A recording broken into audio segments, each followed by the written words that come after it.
Picture this. A man is chained to the cold, damp floor of a medieval dungeon. The iron cuffs bite into his wrists, slicing his skin with every tremor of fear.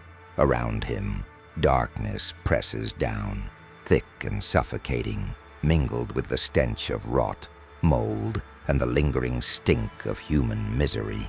Somewhere in the shadows, the faint, frantic scratching of rodents begins. The sound is almost imperceptible at first, a whisper of claws against metal. Then a cage rattles violently, and inside several rats, emaciated and desperate, claw at the bars. They are hungry, terrified, alive in a way that magnifies the terror of the man before them. This was not mere imprisonment.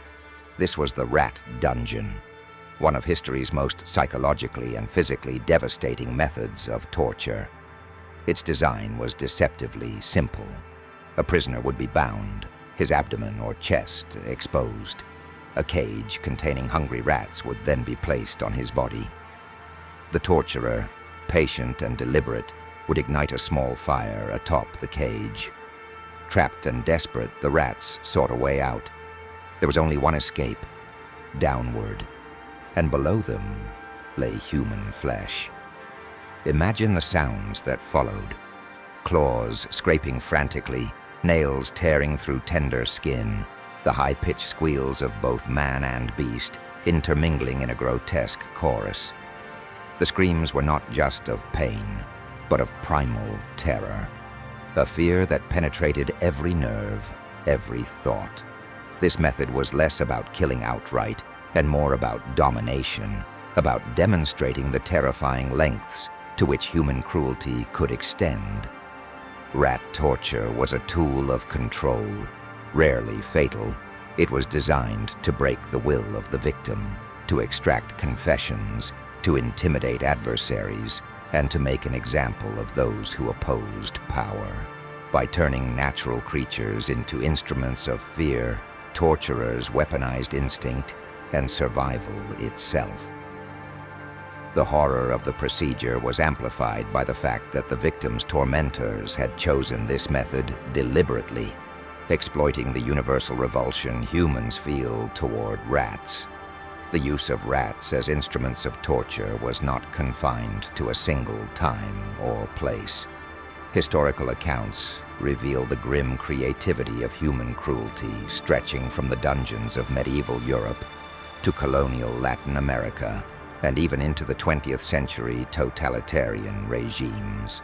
Rats, already associated with filth, disease, and decay, were transformed into living instruments of terror.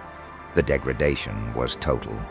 The victim was reduced, in a perverse sense, below the level of man, a mere object in a sadistic experiment. While a gallows or a sword carried a certain grim honor, a direct and visible execution of justice or vengeance, the rat dungeon did not kill just the body. It annihilated the human spirit. Survivors of such tortures spoke of lasting psychological scars, of waking in the night to feel phantom claws brushing against healed wounds, of dreams haunted by gnawing teeth and panicked squeals. The method imprinted fear into the soul, leaving trauma that could outlast the flesh. The rat dungeon speaks to a darker truth about human nature. It reveals the ability to invent suffering that is not just physical, but moral and existential. Here was cruelty elevated to artistry, a way to dominate both man and nature. Rats became instruments of human malice, and in doing so, they reflected the worst capacities of the human mind. The power of terror was absolute, immediate, and intimate, as the victim could neither flee nor fight the creeping, gnawing horror. Did this method succeed? In many cases, yes. Few prisoners could withstand the sensation of rats gnawing into their bodies, and confessions, both true and false, often flowed rapidly. But the price of such success was measured not in justice, but in the absolute triumph of fear. Those who wielded power through terror prove that the suppression of truth and humanity was a deliberate choice. The rat dungeon, then, was not merely a tool for extracting information. It was a statement of dominance, a reminder that authority could manipulate nature and humanity alike. And yet, the horror extended beyond the dungeon. The screams faded, the rats were removed, and the fire extinguished. But the terror lingered. Memories of clawing teeth and desperate squeals haunted the living. Pain etched into the body healed, but pain etched into the mind remained, a testament to how cruelty can survive long after the instruments of torture are gone. When we reflect on this practice, it forces a grim question. Were such tortures ever truly about justice, or were they purely a demonstration of the lengths humans would go to assert power? Rat torture reminds us that some of the most terrifying tools in history were not technological marvels, but horrifyingly simple, brilliantly conceived acts of calculated human cruelty. And as the faint sound of scuttling echoes in the dark corners of old castles and dungeons, one cannot help but imagine those long-ago prisoners, their screams swallowed by stone walls, their spirits broken beneath the tiny gnawing teeth of nature-turned weapon. The rat dungeon was not just a place of suffering. It was a mirror, reflecting the dark depths of human ingenuity in the service of horror. What does this say about humanity's capacity for cruelty? And what price is ever too high when power is enforced through fear? Those questions linger long after the dungeon door has closed. In the damp, shadowed corridors of Europe's medieval castles and fortresses, the rat dungeon first emerged as a particularly cruel expression of human ingenuity. Unlike the sword, the rack, or the gallows, rat torture required no great mechanical skill, only patience, understanding of animal behavior, and an intimate knowledge of human terror. Chroniclers of the time wrote of prisoners bound and placed beneath cages of frenzied, starving rodents. Though the accounts vary in detail, the horror remains unmistakable. One of the earliest recorded instances appears in the 16th century in Germany, where inquisitors employed the method to extract confessions from alleged witches and traitors.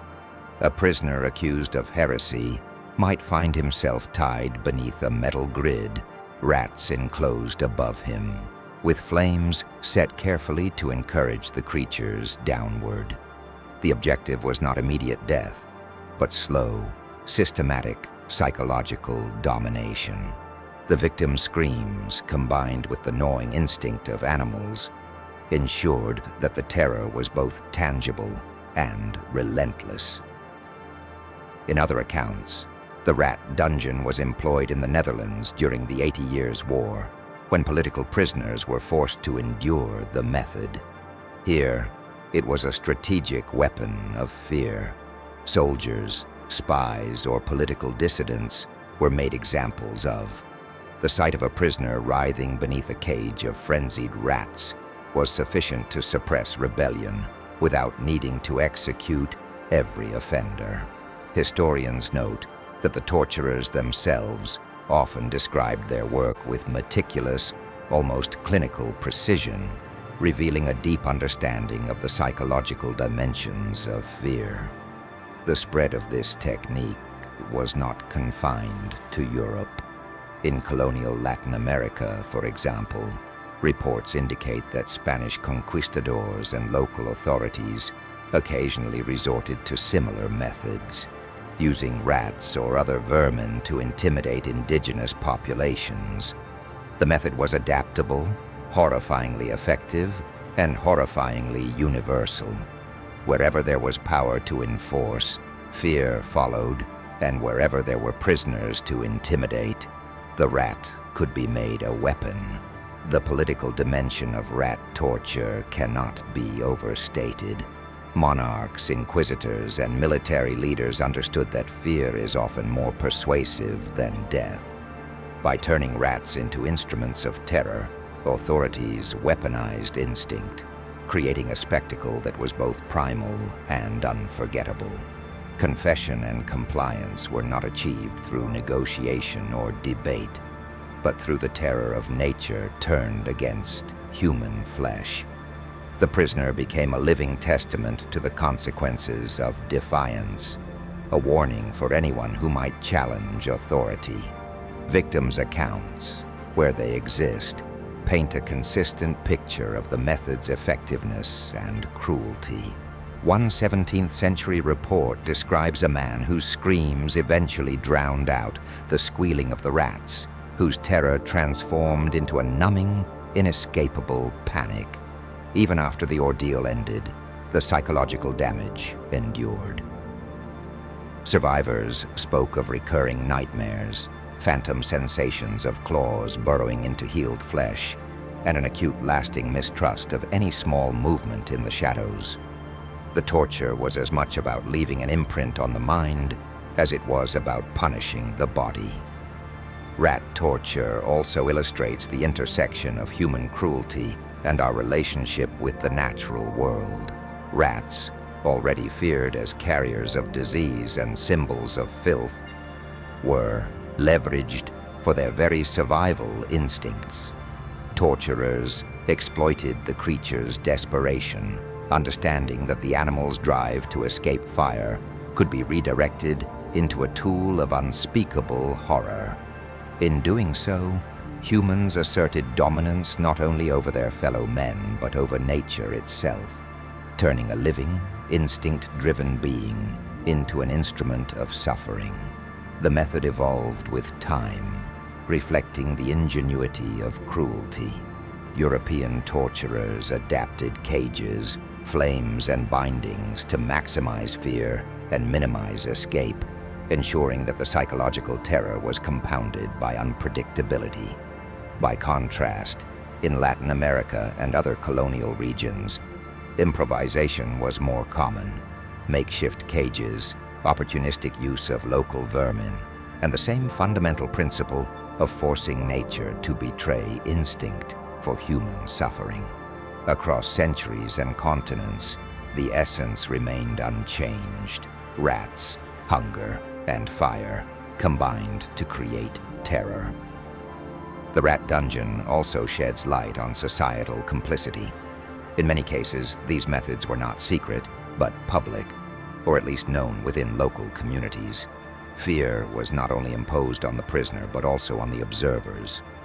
By demonstrating the lengths to which rulers or inquisitors would go to enforce obedience, rat torture became a tool of social control, conditioning populations to submission through horror.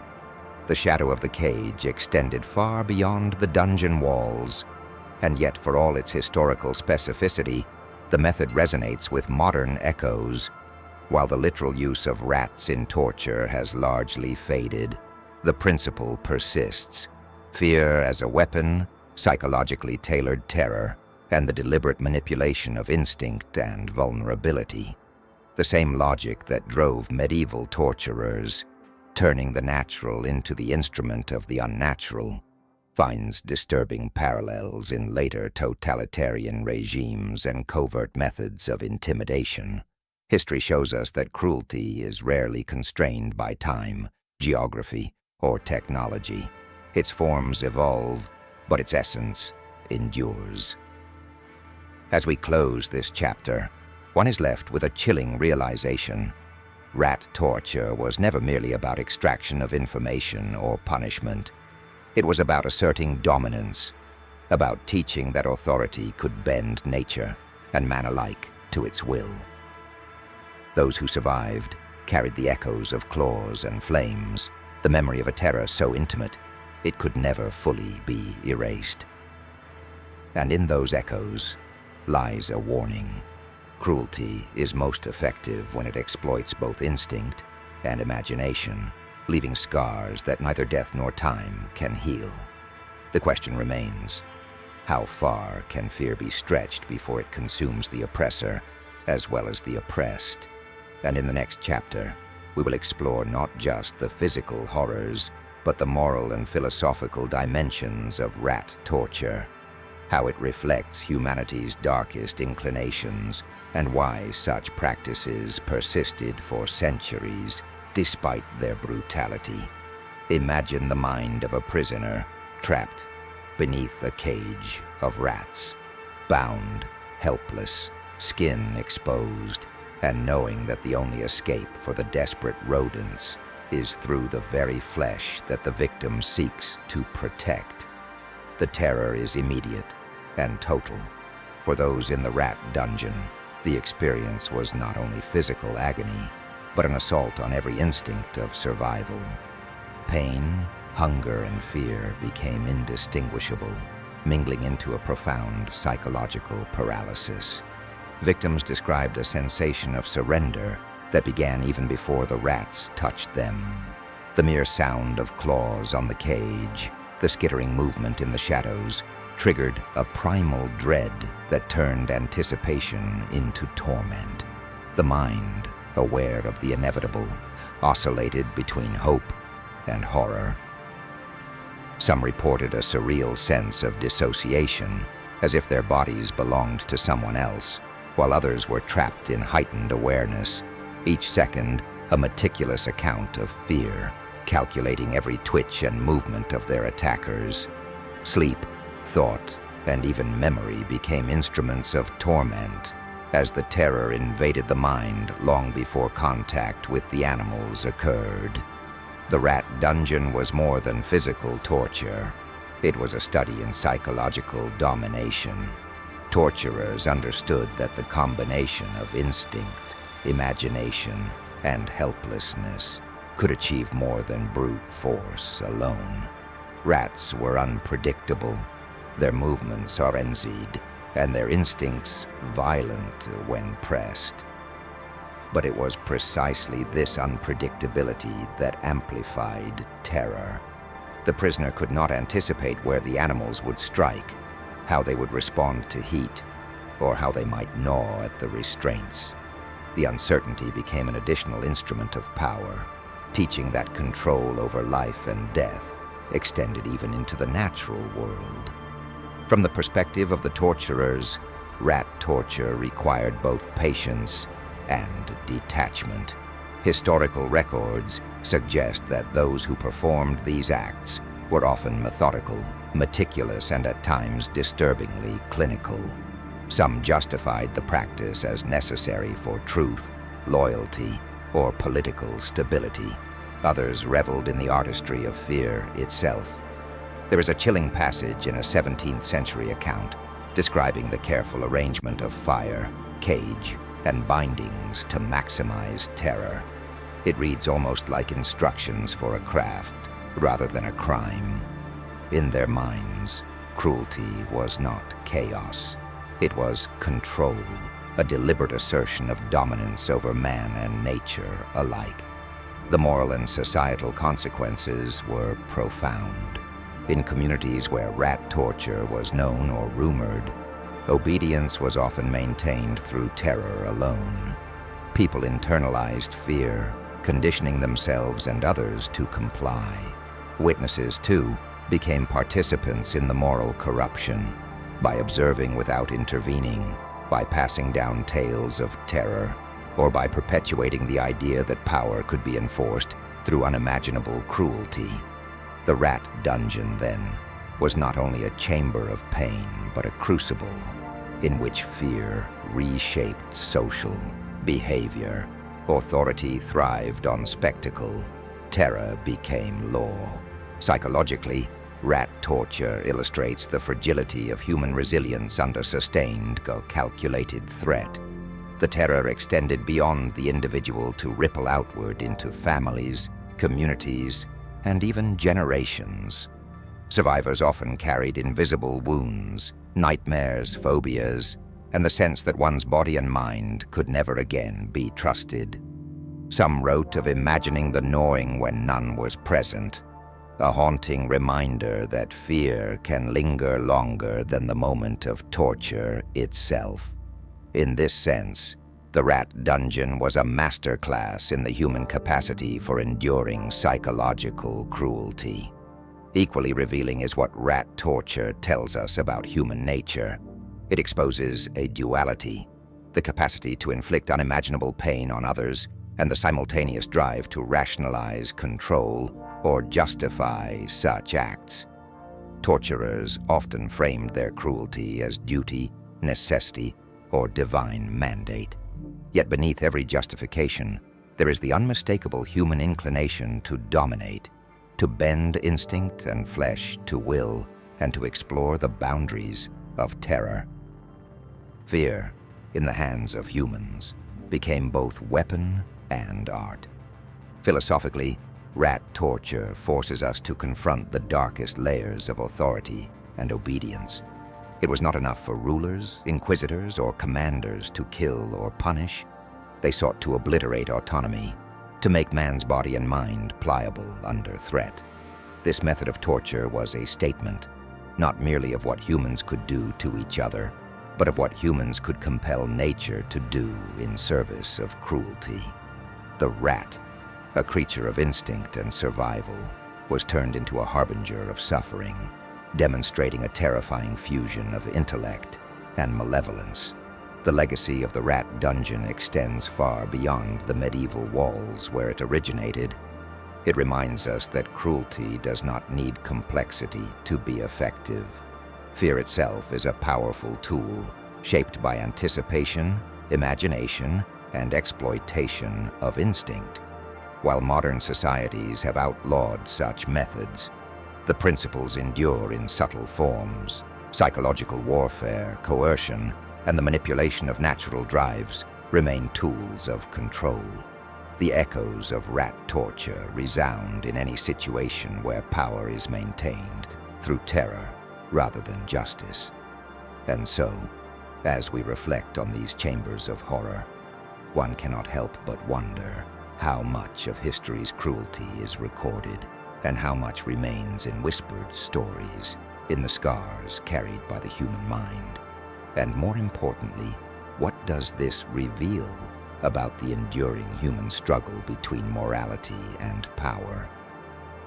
In the next chapter, we will examine the final, chilling evolution of rat torture, how its principles persisted into later centuries, even influencing modern systems of fear and psychological control, and why such practices leave an indelible mark on our collective conscience, even as the torches of medieval dungeons were extinguished and iron chains rusted away.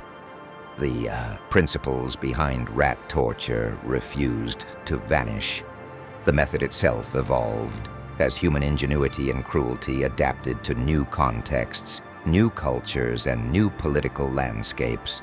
Its essence, using fear to dominate, manipulating instinct, and turning the natural into an instrument of horror, remained an enduring template for terror.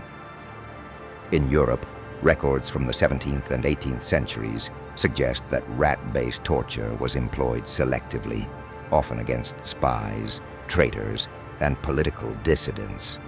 By this time, dungeons were less about mass executions and more about interrogation, and the rat dungeon became a psychological instrument designed to extract information, elicit confession, or reinforce obedience. Its horror lay not in spectacle alone, but in the meticulous, patient application of terror. Victims described enduring hours, even days, under the weight of anticipation, knowing that the gnawing, scratching threat could strike at any moment. Beyond Europe, the principles of rat torture appeared in startlingly diverse locations. In colonial Latin America, rats and other vermin were sometimes used to terrorize populations resisting conquest or authority. Indigenous prisoners faced similar psychological manipulation, often combined with public display, reinforcing fear as a form of control. Later in the early modern period, reports emerge from South Asia and the Ottoman Empire, documenting techniques that exploited natural instincts to inflict terror without necessarily causing immediate death. Across centuries and continents, the consistent theme is clear. The human mind, manipulated through anticipation, helplessness, and instinct, is as vulnerable as the body itself. The method even finds echoes in 20th century totalitarian regimes. While literal rat torture became less common, the concept, turning instinct and environment against a victim, remained a psychological tool. Imprisonment, sensory deprivation, manipulation of basic survival instincts, and carefully calibrated fear became instruments of control. Torturers of the modern era may have replaced fire and cages with interrogation chambers, isolation, and environmental stressors, but the principle was identical. Terror is most effective when it attacks both body and mind, and when the victim perceives that escape is impossible. The medieval dungeon was, in essence, a prototype for centuries of psychological manipulation. Rat torture also serves as a lens into the moral and philosophical dimensions of cruelty. The method is grotesque precisely because it converts survival itself into a weapon. The victim is reduced to a being whose natural instincts are exploited, whose body is violated not merely by human hands, but by nature itself turned against them. In this, rat torture becomes a moral mirror. It exposes the extremes to which humans can bend intellect and imagination in service of suffering, revealing the depth of moral corruption when fear becomes a tool of power. Societies that tolerated or condoned such cruelty were shaped by it. Fear was normalized, morality warped to accommodate spectacle and coercion, and obedience was purchased at the price of empathy and justice. Witnesses internalized the lesson. To oppose authority was to invite unimaginable horror. The rat dungeon and its later adaptations reminds us that the reach of fear extends beyond the immediate victim, shaping the psyche of entire communities. History shows that cruelty is not confined to those who commit it. It also resides in those who accept it, or even in those who remain silent. At the same time, reflection on rat torture offers profound lessons about human resilience. Some prisoners endured the ordeal, surviving both body and mind, and their testimonies serve as a counterpoint to terror. The human capacity to withstand extreme psychological pressure, to endure and later recount suffering, is as remarkable as the ingenuity of cruelty itself. These accounts remind us that even in the darkest times, human courage and the ability to survive terror are threads of light woven through a tapestry of horror. The persistence of rat torture, in all its forms, underscores an unsettling truth. Cruelty is rarely a product of ignorance or accident. It is deliberate, calculated, and often institutionalized. It thrives wherever power is absolute, and fear is the most effective instrument of control. And yet, the method also illuminates the capacity for reflection, reform, and resistance. Societies that acknowledge such cruelty, document it, and remember it are better equipped to confront the echoes of fear in their own time. As we consider the long shadow of the rat dungeon, it becomes clear that its legacy is both historical and moral. The chamber, the fire, the rats, they may belong to the past, but the principles they embody, the manipulation of instinct, the weaponization of fear, the subjugation of mind and body, are timeless. Torture, in its most enduring forms, is as much about shaping belief and obedience as it is about inflicting pain. It is a chilling reminder that human imagination, when guided by malice and ambition, can create horrors far beyond the imagination of those who suffer them. And so, the story of rat torture is not merely a story of medieval dungeons or colonial prisons. It is a story of the human struggle with cruelty and conscience, of power and morality, of fear as both tool and weapon. It forces us to ask uncomfortable questions. How far will humans go to dominate others? How can societies prevent the normalization of terror? And how do we honor the memory of those who endured unimaginable suffering? The next chapter will confront the ultimate question. What does rat torture teach us about humanity itself? We will examine the intersection of cruelty, justice, and morality, and explore how the lessons of history can inform our understanding of fear, power, and the human capacity for both good and evil. The iron chains have long corroded.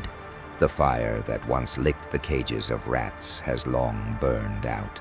And yet the story of the rat dungeon endures, not merely as a historical curiosity, but as a stark mirror of human cruelty. Across centuries, from the stone-walled castles of medieval Europe to colonial prisons and beyond, the rat dungeon exemplifies one of humanity's darkest inventions, a method of torment that merged intellect, instinct, and terror into a single, horrifying experience. What makes rat torture particularly horrifying is its deliberate sophistication. Unlike other forms of punishment, it was not merely physical. It was psychological, philosophical, and moral. The method attacked both body and mind, preying on the victim's instinct to survive while exploiting nature itself.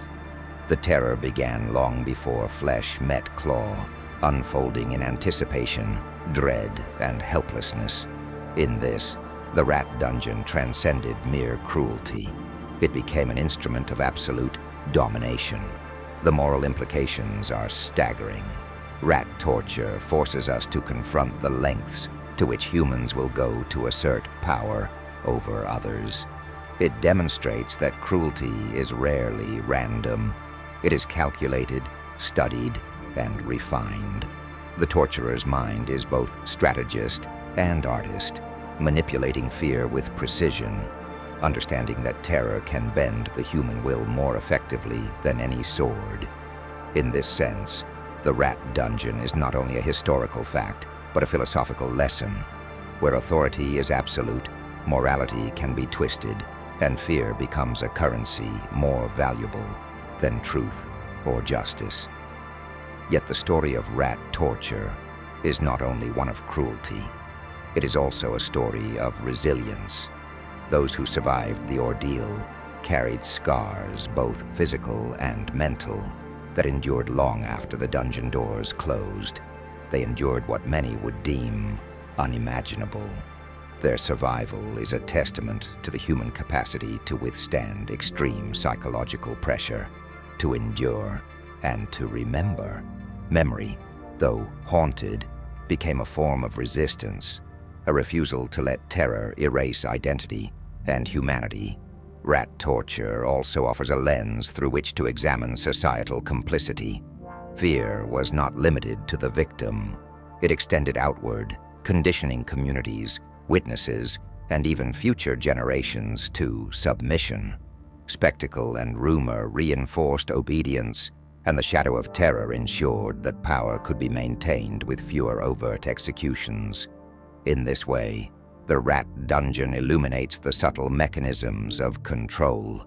That cruelty can shape societies as effectively as it shapes individuals. Authority became inseparable from terror, and compliance became synonymous with survival. The legacy of these dungeons resonates even in contemporary times. While modern legal systems have outlawed such brutal methods, the principles remain relevant. Psychological coercion, manipulation of instinct, and the use of fear to dominate continue to appear in prisons, interrogation techniques, and political oppression worldwide. History reminds us that cruelty does not require sophistication. Its most enduring forms exploit instinct, imagination, and the vulnerability of the human mind. Ultimately, the rat dungeon teaches us that power without empathy is dangerous. It shows that fear, once institutionalized, can perpetuate itself indefinitely, shaping both the oppressor and the oppressed.